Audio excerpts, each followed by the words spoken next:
As you can tell by the title, let me go into a bit of detail.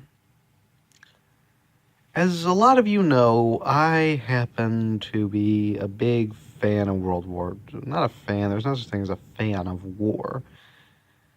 I happen to research and write stories that take place in World War II.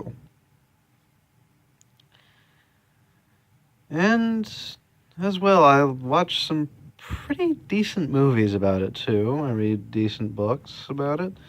A lot of the best stuff in the entire entertainment industry, television, books, movies, etc., take place in World War II. But here's the big thing. As you can tell by the title, it's always in Germany. World War II was fought all over the world, including the German and Italian battle installations in Africa. Yeah, I'm not kidding when I say Hitler and Mussolini each wanted to take over a part of Africa. Yes, Germany and Italy were the enemy in World War II. But even the Italians are barely mentioned whenever I watch anything about World War II. One of my favorite TV shows I've talked about over and over is Hogan's Heroes. And only twice are what's going on in Italy at the time mentioned. Only twice is Italy ever even acknowledged of its existence. But Hogan takes every chance he gets to take a crack at Japan, and more importantly, where he's at, Germany. But here's the thing. All the World War II stuff I see is always in Germany. And don't get me wrong, I like to study the war that the British, the Americans, and the Russians fought against Hitler and his followers. The determination that each of those three had against him and his army, and the effort we made to beat him. And all the little interesting things that happened along the way.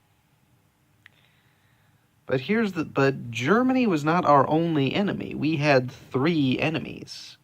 Nazi Germany, I'm pretty sure you know who their leader is. Fascist Italy, led by Benito Mussolini. And Imperial Japan. Imperial Japan was led, I hate to say this, but the Emperor of Japan, Hirohito, he was the Emperor of Japan at the time. He was a bit of a puppet. This is what we call a political puppet. Someone who is only making decisions based on the sound advice of others. So he's basically where the puppet part comes in.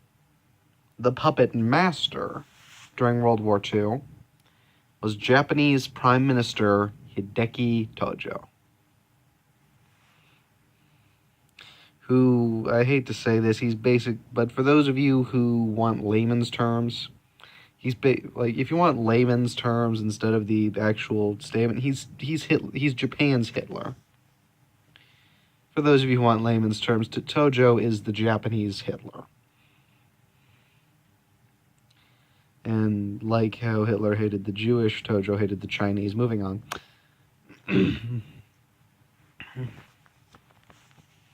So why I see so little of Italy makes sense.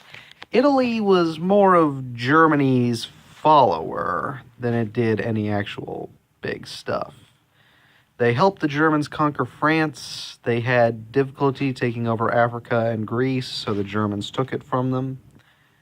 And the Germans really treated the Italians not like their allies. They treated the Italians like their servants. Yes, the Germans in World War II treated the Italians more like their servants than they did their allies. This did not apply to Hitler and Mussolini, though. Mussolini was Hitler's idol. He taught Hitler everything about how to take over a country. As well, Mussolini depended on Hitler for a lot. So Italy is really more of a follower / in a manner of speaking, servant than it was a big threat like Germany and Japan. But why do I see so little World War II in Japan stuff? This implies movies, books, video games, even stories written by those of y'all who are like me, crossover writers. I don't see a lot of it. Because do remember, Japan was still an enemy. People still lost their lives fighting for us in the Pacific Ocean. Who fought for us in Asia, fighting Japan throughout the entire course of the war. And I've been told that it's mainly because Germany was doing something that Japan supposedly, keyword here, supposedly, wasn't. As you know, Germany killed, under Hitler's leadership, there were a total of 1.1 billion people killed because they were captured Russians, because they were homosexual, disabled, black, or most primarily Jewish. 1.1 billion people, 6 million of which were Jewish, killed in Hitler's death camps. And they say that Japan, this is known as the Holocaust. So they say the reason we do more Germany than we do Japan was because it's more of a humanitarian thing as opposed to the war itself. Okay, actually Japan did the same thing. They captured Chinese civilians, and a lot of wealthy British civilians had business interest in China, one of Japan's many enemies. And the British were also one of Japan's enemies. So they captured British and Chinese civilians into camps that are exactly like Hitler's death camps. And if they didn't die in there, then they walked their prisoners all over the country, took them out and walked them. Like dogs walked them. And made them walk from one side of the country to the other and back with no food or water in the boiling hot summer. The Germans did the same thing, except they did it in the winter, in hopes that this would walk the prisoners to death. Yet, walk so far that they would die before they returned to the camp, and many of them did. As well, people say, but Germany killed 6 million Jewish people just for being Jewish.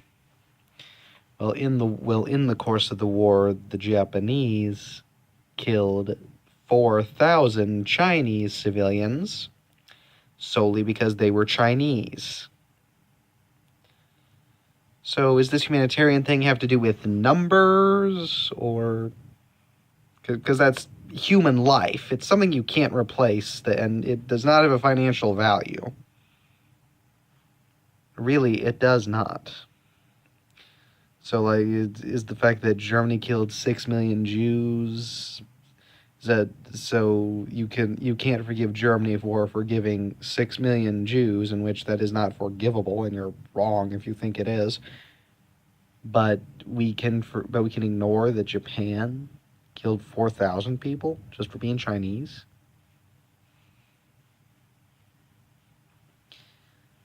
So that's the question. Why so little World War II and Japan stuff? Don't get me wrong. I like stuff about the war against Germany. I really do. But we still need to acknowledge that Japan was an enemy, and we fought just as hard, if not possibly harder, against them as we did Germany, and they fought pretty hard against us, to the point where we had no choice but to use the bomb, the nuclear bomb.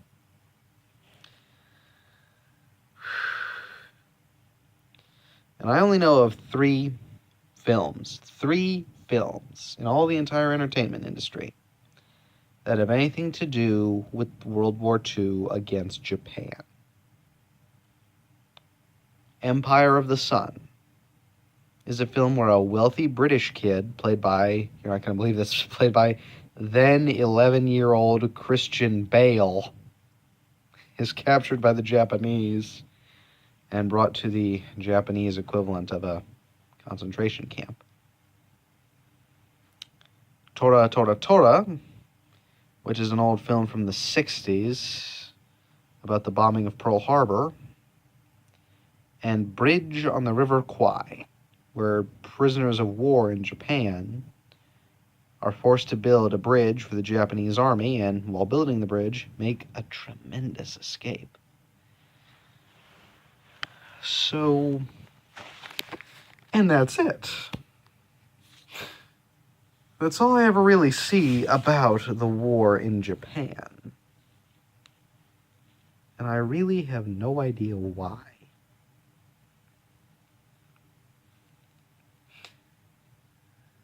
So that's a bit of a challenge to all of y'all, my fellow writers, is that sometime between now and, you know what, you can really debate when World War II officially began, but many of us agree that it was the 1st of September 1939, and I've gone over those circumstances before. But still. So between now and, let's say, I'm not going to give an exact date, but sometime before, like, all I can say is sometime before November. That's all I can say. I don't want to put pressure, but I'd like to see someone at least do something about this. Sometime before November, I challenge all of you, my fellow writers and video makers, to do something about World War II in Japan. And no, you cannot just make another ripoff of the atomic bomb. Like, you cannot just make another thing about the bombing of Hiroshima or Nagasaki. No, that doesn't count. People have already done so much for that. So that's all I can say. I myself should have a little story finished up sometime soon that I'd like y'all to read about the war in Japan. For now, adios. Adios, au revoir. Auf Wiedersehen. Do svidania. Goodbye.